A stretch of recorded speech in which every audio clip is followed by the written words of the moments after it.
Static ও dynamic ওয়েবসাইটের পার্থক্য নিয়ে এখন আলোচনা করব। তো স্ট্যাটিক ওয়েবসাইট বলতে বোঝায় যেটাতে পেজগুলো নির্দিষ্ট থাকে, যেটা তেমন কোনো পরিবর্তন হয় না, সেটা হলো স্ট্যাটিক ওয়েবসাইট। আর ডাইনামিক ওয়েবসাইট বলতে বোঝায় যেটার পরিবর্তন আসলে শূন্যে হয়, অর্থাৎ কিছু সময়ের মধ্যেই পরিবর্তন হয়ে যায়।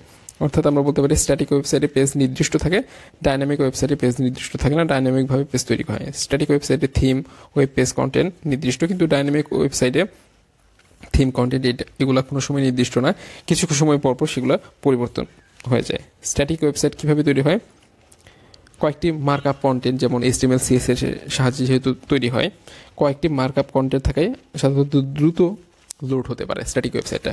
কিন্তু ডাইনামিক ওয়েবসাইট লোড হতে একটু দেরি হয়, কারণ এখানে বিভিন্ন ধরনের ল্যাঙ্গুয়েজ ইউজ করা হয়, বিভিন্ন ধরনের পেজ থাকে, এই জন্য এটা লোড হতে একটু বেশি সময় নিয়ে থাকে।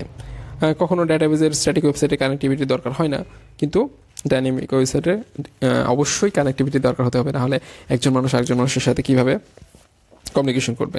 তুলনামূলকভাবে স্ট্যাটিক ওয়েবসাইটটা বেশি নিরাপদ, যেহেতু আমাদের হ্যাকিং হওয়ার কোনো চান্স নেই যদি আমাদের ডিভাইসটা চুরি হয়, কিন্তু ডাইনামিক ওয়েবসাইট একটু কম নিরাপদ।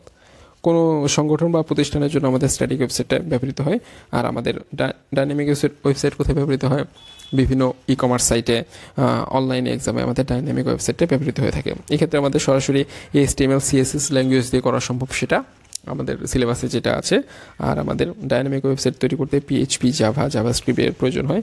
আমাদের স্ট্যাটিক ওয়েবসাইটটা ডেভেলপ করা খুবই সহজ, কিন্তু ডাইনামিক ওয়েবসাইট ডেভেলপ করা, স্থাপন করা, মেনটেনেন্স করতে দক্ষ কারিগর এবং ব্যয় সাপেক্ষ সেটা। আর স্ট্যাটিক ওয়েবসাইট পরিবর্তন করলে নতুনভাবে আপলোড করতে হয়, কিন্তু ডাইনামিক ওয়েবসাইট সেটা নতুনভাবে আপলোড করার কোনো প্রয়োজন হয় না।